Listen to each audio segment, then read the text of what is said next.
The massive crystal spires of the Krellich's royal palace gleamed under three suns, casting prismatic shadows across the grand reception hall. Princess Zora stood motionless, her iridescent skin shifting between shades of deep blue and silvery gray, a biological tell of her emotional state that most species fail to comprehend. She was not like other royals, where most would seek alliances through marriage. Zara had systematically rejected every potential mate for 3 centuries. Her reputation was more than a personal choice. It was a statement that echoed through the galaxy's diplomatic circles. The latest potential suitor had just been dismissed, a Targaryen ambassador whose genetic lineage supposedly represented the pinnacle of interstellar breeding potential. He had arrived with holographic presentations of his ancestral achievements, complex genetic compatibility charts, and recommendations from 12 different star systems. Princess Zora had listened with her characteristic stillness, her multifaceted eyes never blinking, her response as cold as the void between stars. "Inadequate," she had said simply. The Targaryen's elaborate feather crest had deflated, his bioluminescent markings turning a dull gray of rejection. He was just another in a long line of disappointed suitors who had tried and failed to win her favor. Her royal advisors were desperate. The Krellich's royal bloodline needed continuation, and Princess Zora was the last of her genetic line. Each rejection threatened the carefully maintained genetic legacy of her species, but she remained unmoved, her standards impossibly high, her judgment absolute. The palace archives documented her rejections like a tragic historical record. Diplomats from 100 worlds had come with their best specimens, genetically perfect males with extraordinary abilities. Some were telepaths who could communicate across planetary distances. Others possessed physical capabilities that defied standard biological limitations. A few even brought technological and scientific achievements that had transformed entire civilizations. None had been good enough for Princess Zora. Her mother, the previous queen, had tried everything. Arranged meetings, strategic diplomatic encounters, subtle genetic compatibility tests. Nothing worked. Zara saw through every manipulation, every carefully constructed scenario designed to spark her interest. The Krellichs were not like other species. Reproduction for them was a complex dance of genetic potential, intellectual compatibility, and strategic evolutionary considerations. A mate was not just a partner, but a genetic investment that could potentially reshape their entire civilization's future trajectory. And Zara was the most genetically perfect specimen her species had ever produced. Her DNA was a masterpiece of evolutionary optimization, containing genetic sequences that scientists could spend centuries studying. She was stronger, more intelligent, and more adaptable than any previous royal generation. Her rejection of potential mates was not just a personal preference. It was a statement. No one was worthy. No one met her impossible standards. Little did she know that a human was about to enter her world, a species she had barely considered significant enough to evaluate. Marcus Rodriguez was coming, carrying nothing but his human unpredictability and a diplomatic mission that would change everything. As the 3 sons of the Krellich's homeworld began their slow descent, casting long shadows across the Crystal Palace, Princess Zara stood watching the horizon. Another day, another potential mate dismissed. Another moment in her seemingly endless search for a partner who did not yet exist. She was waiting. Though she did not know it yet, her wait was about to end. The diplomatic shuttle descended through the crystalline atmosphere of the Krellich's homeworld, its sleek human design a stark contrast to the organic, flowing architecture of the alien planet. Marcus Rodriguez sat perfectly still, his dark eyes scanning the briefing documents one last time. Most diplomats would have been nervous. Most would have prepared elaborate presentations, genetic compatibility charts, or expensive gifts. Marcus had something different, something the Krellichs had never encountered before. As the shuttle doors opened, the first thing the Krellich's delegation noticed was not his appearance, but his posture. Where previous envoys had approached with either servile submission or aggressive posturing, Marcus moved with a fluid confidence that defied their expectations. He walked like someone who belonged everywhere, and nowhere, a subtle challenge to their rigid social hierarchies. The initial reception was typical of Krelik's diplomatic protocols. Princess Zora's senior advisors arranged a complex series of verbal and nonverbal tests designed to evaluate a visitor's worth. These were not simple conversations, but intricate social labyrinths where every word, every micro-expression, every slight movement carried profound meaning. Marcus listened more than he spoke. This alone was unusual. Most species try to impress the Kreliks with their talking, listing achievements, showcasing genetic potential, demonstrating intellectual superiority. But Marcus absorbed information like a living sponge, his eyes constantly moving, processing the nuanced interactions around him. During the first negotiation session, something unexpected happened. The Krelik's diplomatic team presented a scenario, the complex multilayered problem involving interstellar resource allocation, potential conflict between 3 different alien civilizations, and intricate diplomatic sensitivities. It was the kind of test that had broken countless diplomats before. Most would have responded with a straightforward strategic analysis. Marcus did something different. He asked a question that completely reframed the entire scenario. What does each civilization actually need? He said, not what they claim to want. The room fell silent. It was not the answer they expected. The Krelik's communication specialists exchanged glances. Their translation devices worked perfectly, but the implications of his question were profound. Princess Zora, observing from a hidden chamber behind a prismatic screen, felt something she had never experienced before, a spark of genuine curiosity. Marcus's approach was fundamentally human. He saw the diplomatic challenge not as a problem to be solved through complex calculations, but as a human interaction requiring empathy, understanding, and creative thinking. He didn't just analyze the scenario, he reimagined it entirely. The Kreliks had spent centuries developing communication protocols that treated diplomacy like a mathematical equation. Humans approached it like a conversation between living, breathing entities with complex emotions and hidden motivations. As the negotiations continued, Marcus demonstrated an ability to read the room that went beyond standard diplomatic training. He noticed the slight tension between 2 senior advisors. He recognized the unspoken power dynamics. He could sense the emotional undercurrents that ran beneath the formal conversations. Princess Zora found herself leaning forward, her multifaceted eyes fixed on the human diplomat. For the first time in centuries, someone had entered her world and was playing by entirely different rules. Marcus Rodriguez was not trying to impress her. He was not attempting to prove his genetic worth or showcase his intellectual superiority. He was simply being human, adaptable, empathetic, and wonderfully unpredictable. And in that moment, something began to change in the grand crystal halls of the Krelik's royal palace. The unbreakable princess was about to meet her most unexpected challenge. The Krelik's research complex was a marvel of architectural genius, a sprawling network of crystal chambers that seemed to breathe with living intelligence. Here, knowledge was not just stored.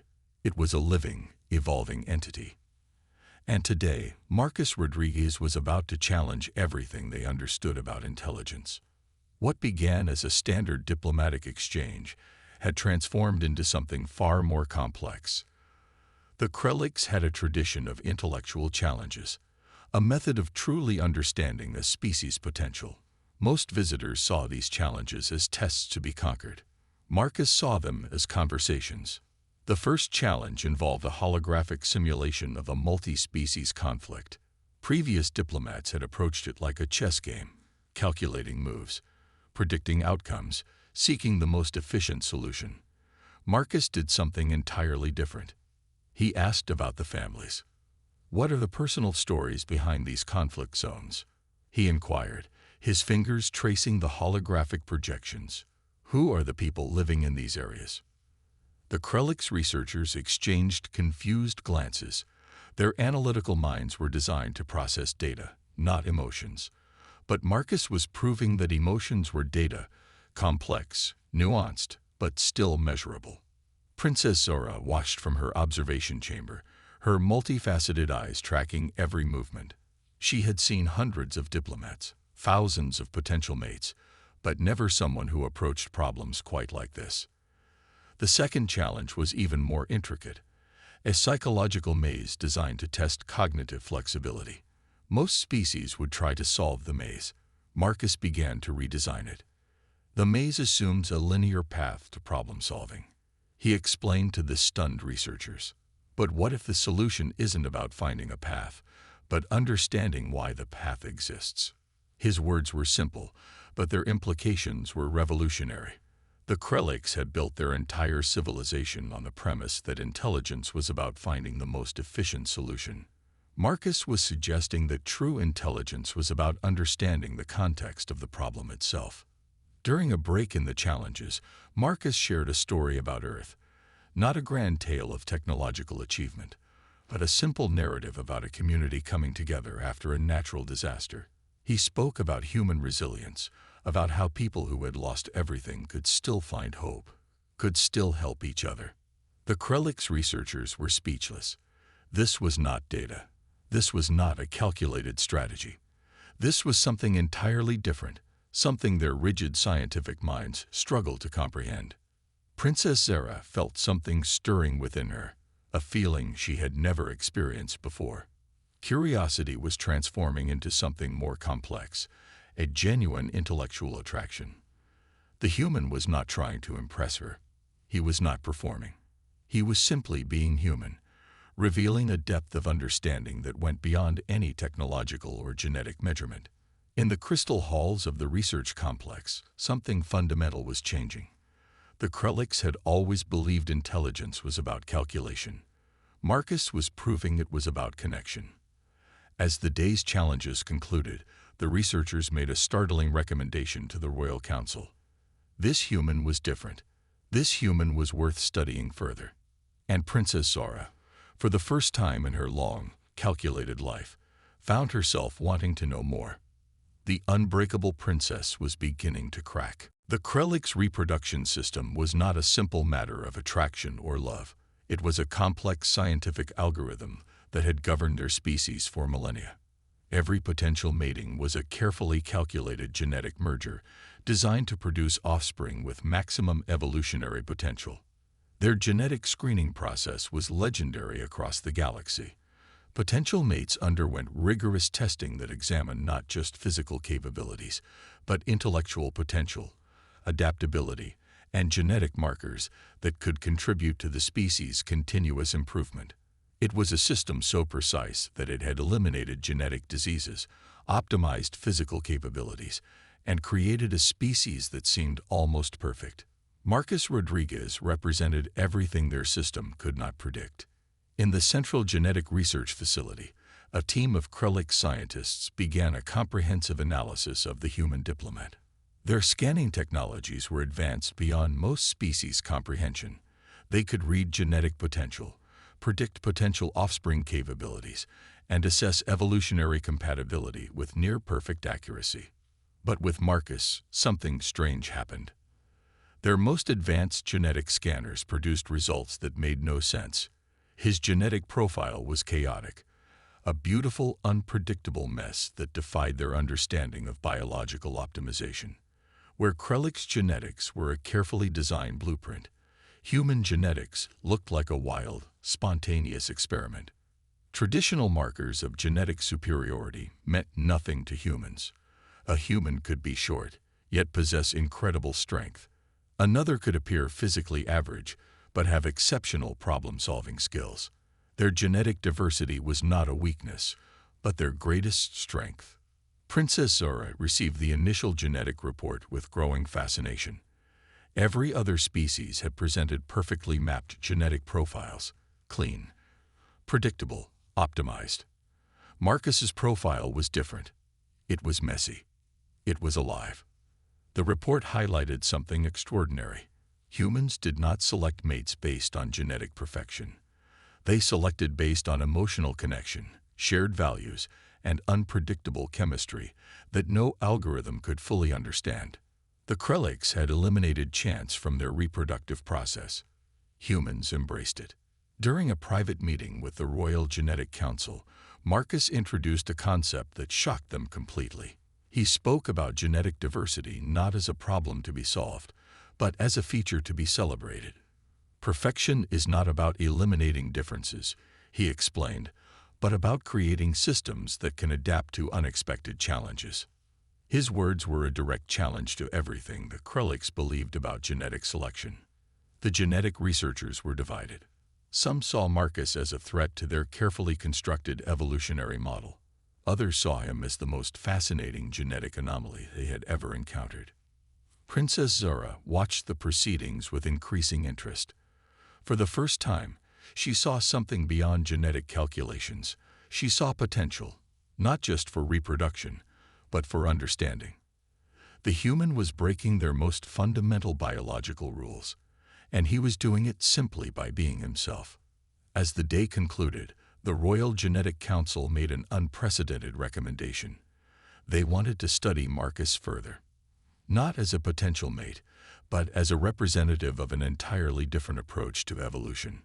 The unbreakable princess was about to discover that some rules were meant to be rewritten, and her own understanding of genetic potential was about to change forever. Princess Zora's personal challenge arena was a place of legend. Carved from living crystal that responded to neural impulses, it had broken countless potential mates who sought to prove their worth. No diplomatic envoy had ever completed its full sequence of tests. No one had even come close. The arena was more than a physical space. It was a living testament to Krullik's superiority, a proving ground that measured not just physical strength, but total adaptive capability. Marcus Rodriguez stood at the entrance, dressed in a simple human adaptive suit that looked almost primitive compared to the advanced Krullik's technology surrounding him. The Royal Council watched from observation chambers, their multifaceted eyes gleaming with a mixture of anticipation and skepticism.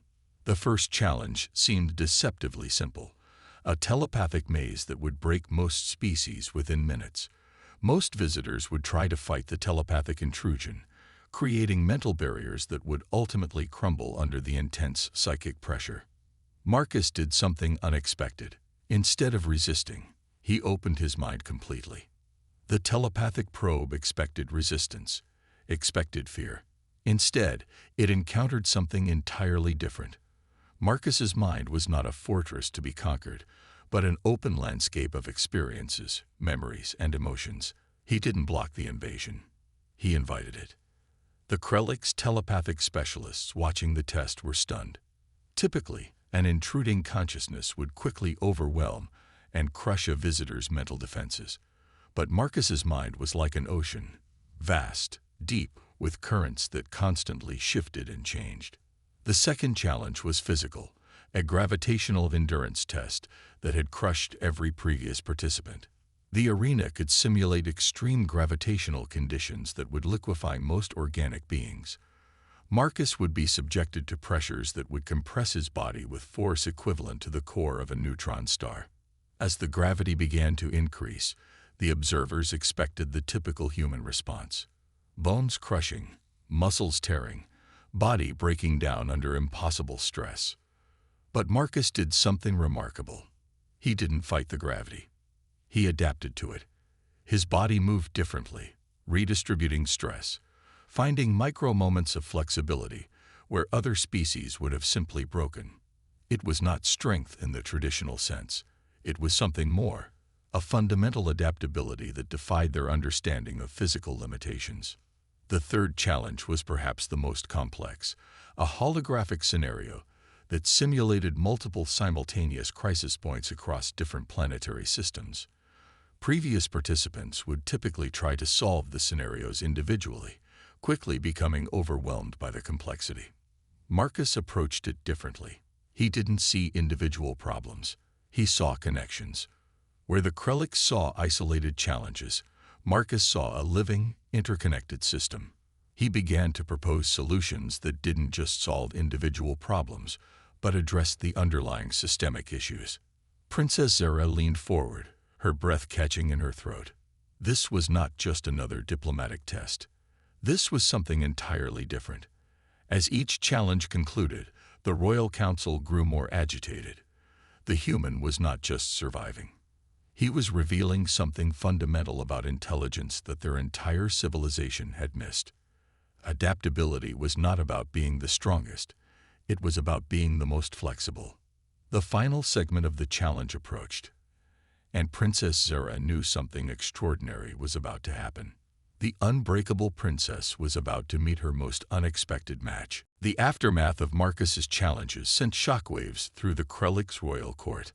What had begun as a standard diplomatic test had transformed into something far more profound. A moment of collective realization that challenged everything they understood about intelligence, adaptation, and potential.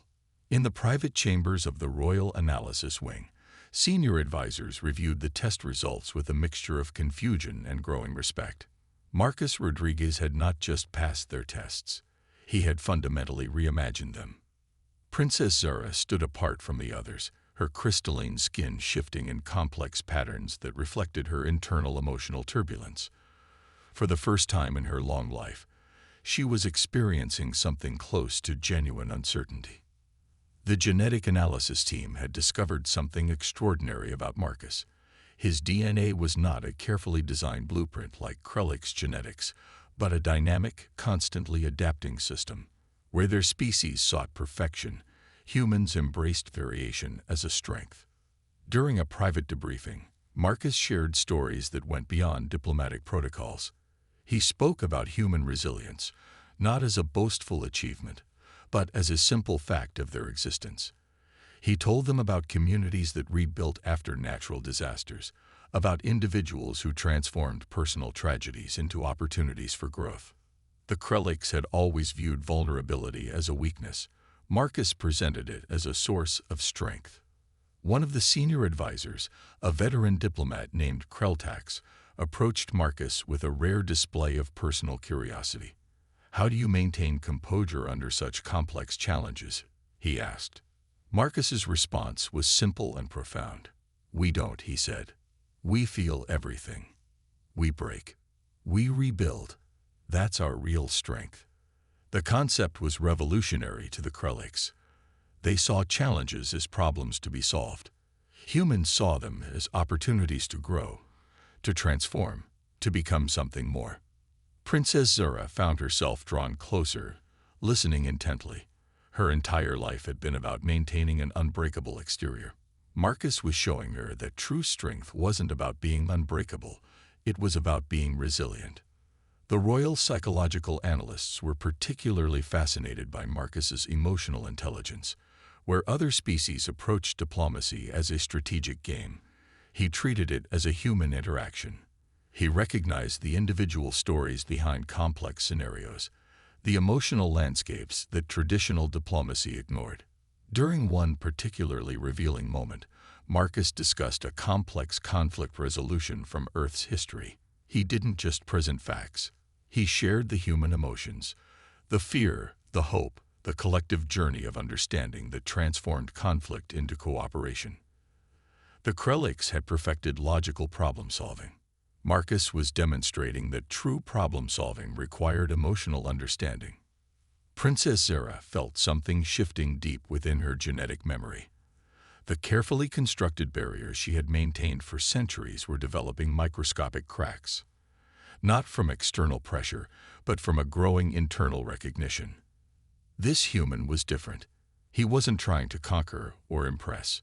He was simply being authentically human, complex, imperfect, wonderfully unpredictable. As the day concluded, the royal court was divided. Some saw Marcus as a threat to their established systems. Others saw him as the most fascinating diplomatic envoy in their history. But Princess Zara saw something else entirely. She saw potential. The unbreakable princess was about to discover that her greatest strength might be her ability to break. The final diplomatic simulation was unlike any test the Krellicks had ever designed. It was a complex, multi-layered scenario that would require simultaneous emotional, strategic, and empathetic problem-solving. Previous participants had always approached it as a puzzle to be solved. Marcus would prove it was something entirely different. The holographic simulation materialized around him. a detailed representation of an interstellar conflict involving 6 different civilizations. Intricate lines of potential diplomatic interactions, resource conflicts, and cultural misunderstandings formed a web of almost impossible complexity. Most diplomats would have immediately begun analyzing strategic options. Marcus did something unexpected. He closed his eyes and took a deep breath.